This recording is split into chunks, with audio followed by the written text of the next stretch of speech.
Is Tyson Fury the greatest heavyweight of all time?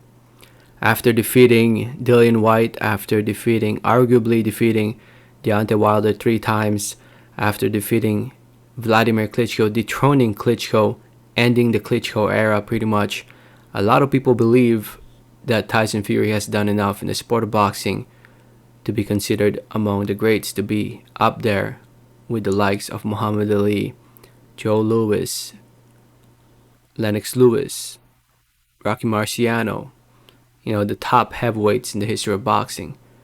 Is Tyson Fury among them? Now, in my opinion, I don't think so yet. A lot of people do. A lot of people have been giving their opinion and what their thought process are. But the way I look at it is that Tyson Fury still has more to prove. I mean, I'll say this. In my opinion, Tyson Fury is the best of the post-Klitschko era. Post-Klitschko era, definitely Tyson Fury right now is the best heavyweight among the heavyweights today. In my opinion. Definitely one of the greatest of British heavyweights. No doubt about it. Now, is he better than Lennox Lewis? Getting there. I feel like he's getting there. But a lot of people believe that he can beat the likes of Muhammad Ali, George Foreman, Joe Louis, Rocky Marciano, the Evander Holyfield. A lot of people believe that he can beat all these guys. Now, mind you, back in the day, the heavyweight division looked very different. Tyson Fury today in the heavyweight division, the dude's 6'9", 260 plus pounds. Heck, he weighed 277 pounds when he fought Deontay Wilder. He's a big guy. He's a giant. A giant. And if you look back when Rocky Marciano was fighting, back in the 50s, the dude was only 5'10" and weighed around 188 pounds. Back then, they didn't have the cruiserweight division. So, Rocky Marciano was a small guy in the heavyweight division, at least in today's, standards. And if we look at Joe Louis as well, he was 6'1", weighing around 213, at least towards the end of his career. If you look throughout his career, he reigned around 190. I mean, he started off at 180, 190 to 200. He's also a small heavyweight.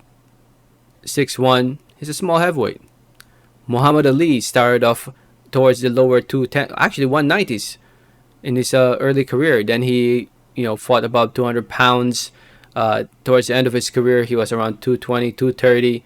And he was out of shape back, in his last couple of years of being a pro, at least compared to his prime. The size definitely would make Tyson Fury very competitive, and he can definitely beat these guys if they were to fight, one-on-one today, just because of the size difference. But still, with that being said, in my opinion, Tyson Fury hasn't really achieved the greatness that the likes of Muhammad Ali and Joe Louis have achieved. He's getting there. He honestly is just a couple fights away from it. He's a couple fights away from it. And that's why I don't understand why he's retiring. Now, is he greater than Lennox Lewis, who a lot of people consider the greatest British heavyweight? In my opinion, I don't know. Because I didn't grow up watching Lennox Lewis, and he retired in 2003. It's hard for me to give a better assessment and better opinion compared to somebody older who grew up, who watched Lennox Lewis in their career. Obviously, I had a closer eye of Tyson Fury's career, and looking back at Lennox Lewis' career, the likes of Evander Holyfield, Shannon Briggs back in his prime, Tommy Morrison, Frank Bruno, and obviously Mike Tyson towards the end, and Vitaly Klitschko, Hasim Rahman. Those were really good wins when I look back in history. And when I look at Tyson Fury right now, I mentioned his biggest wins. Deontay Wilder arguably beating him 3 times, Vladimir Klitschko, and Dillian White. Those are honestly, and Derek Chisora, those are his biggest wins in his career. After beating Vladimir Klitschko, he took how many years off? 2015, almost 3 years off from his prime, which was very quite unfortunate.